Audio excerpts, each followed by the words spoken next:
Alors, t'as le face-à-face entre Isagi et l'équipe.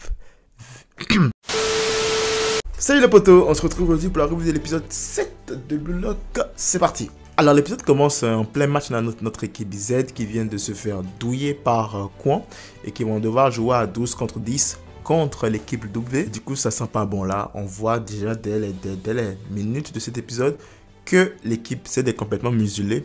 Toutes leurs tactiques ont été mises à jour, toutes les tactiques sont bloquées parce qu'elles sont connues bien sûr par l'équipe W. On a Isagi qui donne tout ce qu'il a. Et t'as Shigiri en fait qui regarde ça de loin et qui se demande, bah écoute, pourquoi est-ce que vous vous battez encore? C'est fini, il reste plus que 5 minutes, ça y est, on va perdre et notre rêve sera complètement anéanti. Il comprend pas la détermination des joueurs, il comprend pas la détermination des gars autour de lui alors qu'il reste plus beaucoup de temps et que clairement ils se feront éliminer. Le rêve sera brisé aussi à tout jamais. Parce qu'on se rappelle qu'une défaite entraîne l'élimination directe de l'équipe Z. D'ailleurs, les mecs de l'équipe Z, ils étaient déterminés. Même s'ils jouaient à 10 contre 12, beaucoup plus à 9 contre 12 parce que Shigiri, lui, il était juste là à regarder. Et même le gardien qui a fait un arrêt spectaculaire pour sauver la balle du 5-3. On a donc un flashback sur Shigiri. Et en gros, en fait, Shigiri, c'était un garçon qui était très doué pour sa vitesse. Il avait une vitesse incroyable qui lui permettait de passer les défenses comme du couteau dans du beurre. Ce qui l'a fait entrer dans l'équipe des jumeaux en question. D'ailleurs, j'ai compris finalement comment ils marquent, comment fonctionnent ces jumeaux-là. Tu as un qui parle pas et tu as un qui parle. Donc du coup, celui qui parle parfois, quand l'autre veut exprimer quelque chose, bah, tu as celui qui parle qui lui dit voilà ce que mon frère a dit et tout. En gros, il y a un qui sert d'interprète pour l'autre. D'ailleurs, même c'est quoi ces sourcils en forme de caïman là? Il y en a un qui a des sourcils en forme de caïman. L'autre qui a des caïmans dans les cheveux. Bref, en tout cas, c'est un style assez spécial, on va dire. Du coup, Shigiri intègre l'équipe. Bien sûr, les jumeaux qui veulent un peu l'intimider. Mais Shigiri ne se laisse pas avoir. Il les défie en 1 contre 2. Il les bat. Et là, il réussit à devenir le favori du coach. Shigiri laisse pas son talent sur le terrain. Il fait la une des journaux. C'est vraiment la pépite du moment. Celui qui pourra ramener la coupe à son lycée. Tout allait bien pour Shigiri jusqu'à ce que une mauvaise accélération, il a mal posé son pied et bam, ligament croisé. Il se fait les ligaments croisés et littéralement ça a sonné le début de la fin. Parce qu'en fait on lui a dit que s'il se reblesse encore au même endroit, bah il peut arrêter sa carrière de foot. Et en fait, de ce qu'on comprend, c'est qu'il avait quand même encore une chance de jouer. Mais la seule condition, c'est qu'il ne faut pas qu'il se reblesse encore au même endroit.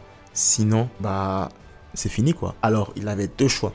Soit il arrête carrément le foot, soit il joue et évite de se reblesser. Et on voit que Shigiri, en fait, a fait le choix de continuer à jouer. C'est normal parce que, veut pas, de ce qu'on a compris du flashback de Shigiri, Shigiri est un gamin qui aime jouer au foot. Il adore jouer au foot, il adore pénétrer dans la défense adverse, c'est ce qui le rend heureux. Le fait de savoir que s'il continue de faire ça, ben, il risque gros et il risque de terminer sa carrière prématurément. Ça a un peu causé une certaine entrave à son style de jeu habituel. Maintenant, c'est comme s'il avait des chaînes autour de son genou. Il ne peut pas se déchaîner comme il le souhaite. Il ne peut pas jouer comme il le faut parce qu'il y a toujours cette psychose-là de « et si je fais encore un mauvais geste, ben mon genou va en partir et je ne pourrai plus jouer au foot ». Ce qui nous ramène à l'époque actuelle où on comprend mieux pourquoi est-ce que Shigiri ne se donne pas à fond. Pourquoi est-ce que Shigiri n'utilise pas son arme secrète ou fait vraiment le strict minimum. Encore que là, encore c'est discutable, mais fait vraiment le strict minimum quand il joue avec l'équipe Z. Bien sûr, tu as Shigiri c'est à ce moment-là où le personnage se remet en question. Il se dit, mais les gars, qu'est-ce que vous faites? Pourquoi est-ce que eux ils sont aussi déterminés? Et pourquoi moi, je ne suis pas déterminé? Qu'est-ce que je fais? Et là, tu as un moment où il voit Isagi tenter un dribble, ça ne marche pas. Et limite, il fait une passe à Shigiri. Et en même temps que Shigiri amortit, tu as Shigiri qui arrive devant lui et qui lui dit bouge et le pousse et récupère la balle. Le zèle Isagi, c'était vraiment quelque chose cet épisode. Isagi voulait tout donner pour gagner. Isagi ne voulait pas s'arrêter là. Et ça s'est vu dans sa manière de jouer. Limite, quand tu passes la balle à ton coéquipier, tu vois qu'il ne fout rien, bah, tu reprends la balle et tu le pousses. C'était juste incroyable. Et là, ça tiquait Shigiri. Du coup, je pense que là, c'est la goutte d'eau qui a fait déborder le vase. Alors que Isagi récupère le ballon à la limite de la touche et qu'il ne reste plus beaucoup de temps, bah, t'as Shigiri qui commence enfin à se dire allez, je pense que là, c'est le moment d'y aller. C'est le moment de tout donner. C'est le moment de n'avoir aucun regret. Et même si ce sera mon dernier match, je préfère tout laisser sur le terrain et n'avoir aucun remords après. Et donc là, on a la belle animation. Ou les chaînes virtuelles qui retenaient le genou droit de Shigiri se brisent totalement. Elles se brisent. Et là, on a enfin droit au réel Hyoma Shigiri. Mais qui a une vitesse de malade incroyable. Et là, donc Shigiri commence à taper une grande course, mais une très belle grande course. Et là, tu as Isagi qui, alors qu'avant, il n'arrivait plus à sentir le but parce qu'il n'y avait aucune issue. Là, il sent un but. Et là, il fait une transversale à l'autre aile. Là où Shigiri courait. Bah, tout le monde se dit, mais attends, à qui il envoie la passe? C'est quoi ce désordre? Personne ne s'y attendait. Et là, tu as un des jumeaux qui allait avoir le ballon. Quand tout à coup, Shigiri récupère la balle et en disant boum, il part en toute vitesse. Il part en pleine vitesse et il est inarrêtable. Il dribble ceux qui sont son chemin. Puis, limite, c'est qu'à un moment donné, il est tellement rapide qu'il se fait la passe à lui-même. C'était juste incroyable. Il fait une passe en profondeur et il court la rattraper lui-même. C'était juste magnifique, beau. Puis l'OST derrière aussi, ça a ajouté du piment à la scène. Et arrivé vers le gardien, pointe le ballon, un petit lobe sur le gardien et le but de l'égalisation. En gros, cette action m'a réveillé perso quelques traumatismes. Finale Coupe du Roi 2014, Gareth Bale. Mais qu'il était beau ce but, qu'il était beau. Et là, t'as Shigiri qui saute de joie. Tu vois le gamin Shigiri, tu vois celui qui avant aimait le foot, qui s'éveille enfin. Et on n'a plus la petite princesse qui s'en battait les couilles, qui restait dans son coin. Là, tu as quelqu'un qui est vraiment content, quelqu'un qui est vraiment joyeux de jouer au foot. Et même quand il célèbre, tu vois toute la joie qu'il a et il dit, t'as vu Isagi? T'as vu? Et là, tu as toute l'équipe qui est ultra contente, qui est vraiment heureuse d'avoir pu compter sur Shigiri pour pouvoir les sauver de la situation. Ça veut dire que maintenant, on a 4-4, le match est fini et l'équipe Z est encore dans la course pour se qualifier à la deuxième sélection. Et c'est beau, hein, tu vois tout le monde qui vient féliciter Shigiri. Découvrir en fait le nouveau Shigiri, le joueur de foot plutôt que la princesse.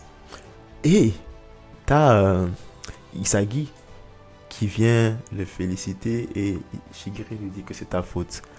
En voyant Isagi se démener, en voyant Isagi jouer, il a retrouvé cette passion ardente qu'il avait perdue pour le football. Et bien sûr, Isagi lui rappelait lui avant, quand il jouait avant au foot. En plus de ça, t'as Isagi qui essaie de faire en mode vas-y, c'est bien, on peut maintenant compter sur toi, on va gagner. Et t'as Shigiri qui lui dit non, de quoi tu parles? On est au projet Blue Lock. Je vais devenir le meilleur buteur du Japon. Alors prépare-toi. Et donc Isagi qui lui répond en mode rêve toujours, ce sera moi. Et donc c'est la rivalité saine mêlée à l'amitié entre les joueurs de l'équipe Z. J'apprécie vraiment le fait qu'ils arrivent à mêler les deux et à mélanger les deux correctement sans qu'il y ait autant de débordements au sein de l'équipe. En tout cas, on a une équipe Z assez contente, même s'ils sont à 10, qui ont réussi à arracher le nul et à garder espoir pour la qualification à la seconde sélection. À la fin du match, tu as les membres de l'équipe W qui s'acharnent sur Kwon, qui le tabasse, limite parce que apparemment Kwon les aurait donné des mauvaises informations. Et c'est un peu triste, même si la personne le mérite pour les avoir trahis et tout. C'était quand même triste de le voir se faire tabasser. Il faisait pitié, limite, il faisait pitié. Je sais qu'il y en a de l'équipe Z qui voulait aussi se mêler à la bastonnade, des gens Raichi et tout. Clairement, lui, il serait chaud si on lui dit allez, vas-y, on y va. T'as Isagi qui, je pense que c'est Isagi qui vient essayer de protéger Kwon, le dit d'arrêter. Puis là, t'as un des mecs qui ose attraper, c'est un des jumeaux, qui ose attraper Isagi et lui mettre un coup de pression. Et là, t'as Kunigami qui arrive. Oh, Kunigami, je pense que c'est l'un de mes personnages préférés de cet animé. T'as Kunigami qui arrive, qui l'attrape avec le bras, mais qui exerce sa force musculaire sur lui et dit touche pas mon coéquipier. Ça, c'était classe. Ça, c'est un sale coup de pression. Mec, il touche à mon coéquipier live, t'es un homme mort. T'es un homme mort. C'était cool. J'ai eu des frissons à cette scène-là. Bref, donc dans cette mêlée-là, t'as Kwon qui s'enfuit, la queue entre les jambes. Puis ensuite, t'as l'équipe Z qui sont dans les vestiaires et tout, tranquille, en pyjama, qui se promènent un peu et qui voit encore Kwon essayer de brimer l'équipe V. Il n'en apprend jamais et il devient de plus en plus dégoûtant ce mec, c'est incroyable. C'est-à-dire, on a déjà maintenant l'équipe V, on a déjà un petit aperçu de à quoi ressemble l'équipe V. Puisqu'ils ne sont pas intéressés par la proposition de Kwon. Limite même, hein, ils le répugnent parce qu'ils se disent comment est-ce que quelqu'un peut vouloir autant la victoire comme ça, quelqu'un peut autant faire pour pouvoir gagner. Ça veut dire qu'en fait, il vaut rien. Et eux, clairement, ils sont tellement forts en leur capacité. Ça veut dire qu'ils sont vraiment forts. Ils sont tellement forts en leur capacité que ils n'ont pas besoin en fait d'avoir recours à des méthodes sales pour gagner. On nous présente justement les membres de l'équipe Z. T'as le mec à lunettes qui semble peut-être être le stratège de l'équipe, même s'il a l'air foncièrement con. Nagi, le personnage flemmard et tout, qui a sûrement un gros potentiel. On le sait hein, dans tous les mangas même animés, le personnage qui a un peu de flemme, généralement cache une grosse force. Et t'as Ryo, le personnage beau gosse, on va dire, qui a une certaine relation avec Nagi, de ce qu'on voit. Comme ça, on le voit, hein, il s'occupe de lui, d'un Nagi qui est vraiment un gros bébé. Il est vraiment un très gros bébé, il a un comportement de gamin.